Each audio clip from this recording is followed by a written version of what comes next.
that the love of music is really fueled the reason why you're here, and it's nice to see, and it's especially nice to see that you're reaching out to the youth of our community and providing a nice service there. And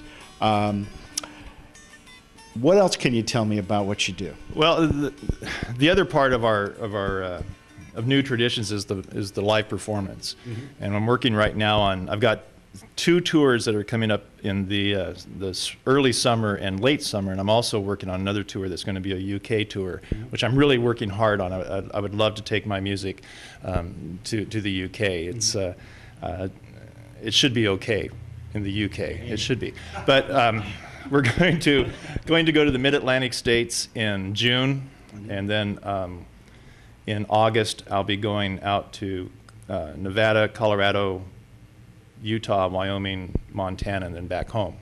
And it's just been it's a blast for me to go out. I used to play all the time. That's how I made my living, was as a professional musician. And I put it away for several decades. And people like Barry McGuire are kind of inspired me to get going and get back out there. So I take my banjo, I take my dulcimers, I take my guitar and my stories that I have, the old storytelling and the songs of yesteryear, and take them out and play wherever they will let me play. Sell my CDs, and yeah, it's a good time. And there's a lot to be said for live performance. And all of our performances are in small venues, and that's all I want to do, is just a small venue performance. Well, and history is not just in history books or it's taught in school. There's a real wonderful meaning in the term folk music, and that it's the music of the folk. You know, it's the common music, and unfortunately, a lot of folks these days have gone pretty much cellophane and glitzy, and they've given up that thing of telling stories and passing on tradition, which music was the venue for. That was the vehicle for passing on tradition, was through music. Just like the early Americans did here with old-timey music. There's a large handful of us that are still trying to do the old-timey music up and down the West Coast, through the Midwest, and up and down the East Coast. I just started making the Native American style flutes just about a year ago, and still in the process of perfecting them, but they're going to be available in the store and on our website. Again, cherry, black walnut, just a beautiful sounding instrument. I really enjoyed the response with these. This is a solid black walnut flute with a myrtle wood totem,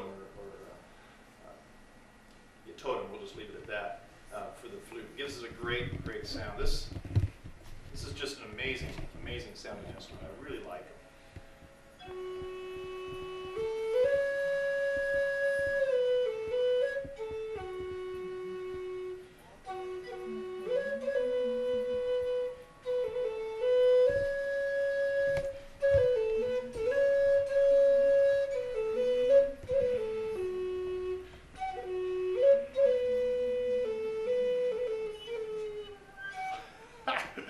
That's really good, except for that last note. Well, yeah, play Freebird, yeah? Yeah, Freebird. So that's an F sharp. This is a G. We'll try it in G and see if we can do a little better.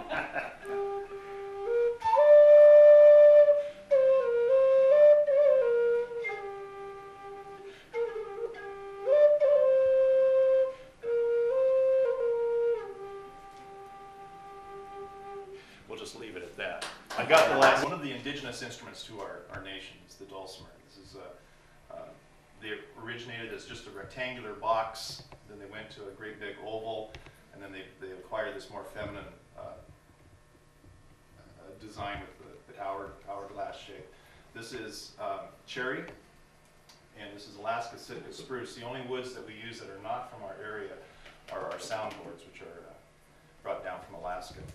But it's just a beautiful instrument. It's a great folk instrument.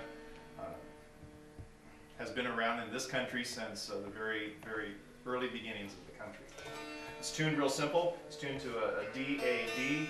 Nothing fancy, but it's just a great little instrument.